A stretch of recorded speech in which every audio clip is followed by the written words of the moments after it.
ډاکټر صاحب ولسمشر محمد اشرف غني د طالبانو باندې تازه انتقام ونیوه، خو د طالبانو حکومت کوم دا تر دې مهاله کوم څه نه دی ویلي او نه هم محمد اشرف غني دغه څرګندونو ته کوم غبرګون ښودلی ده. د باور ټي وي چینل درنو لیدونکو سلام، ستړي مه شئ، وخت مو بخیر. هیله لرم چې جوړ او روغ به په سر کې یادونه کوم. که باور ټي وي چینل مو نه وي سبسکرایب کړی، په درنښت سره باور ټي وي چینل سبسکرایب کړئ. افغان ولسمشر محمد اشرف غني وایي طالبان د افغانستان لپاره هیڅ کومه طرحه نه لري. ښاغلي غني په یو غږیز پیغام کې وویل د طالبانو لپاره نوې خبرې لرم. د طالبانو ته غوښتنه کوم چې ځان ته باید یوه طرحه جوړه کړي تر څو افغانستان په پوره توګه سمبال کړي.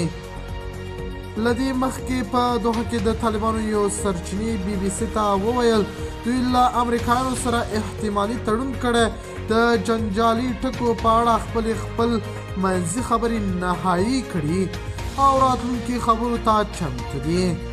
طالبانو ویلي دي موږ له هیڅ حکومت سره هم کار نه لرو، غواړو چې خپل حکومت جوړ کړو. طالبانو حکومت ویلي دي چې زموږ خاوره د هیڅ هیواد پر ضد ونه کارول شي. دوی ویل له امریکا او له نورو هیوادونو څخه هم دا غوښتنه کوو چې زموږ په داخلي کور کې لاسوهنه ونه کړي. ښاغلي ولسمشر محمد اشرف غني بیا وایي باید افغانستان کې د طالبانو یوه ښه طرحه موجوده وي او افغان جنو مکتبونو په هکله یې هم یو څه غږیز پیغام کې یو څه طالبانو ته وویل. د باور ټي وي چینل درنو لیدونکو دا و زموږ ته دې مهال چمتو کړی خبر. که غواړئ د نورو تازه خبرونو څخه خبر شئ باور ټي وي چینل په درنښت سره سبسکرایب کړئ. د الله په امان تر بیا خیر چارې.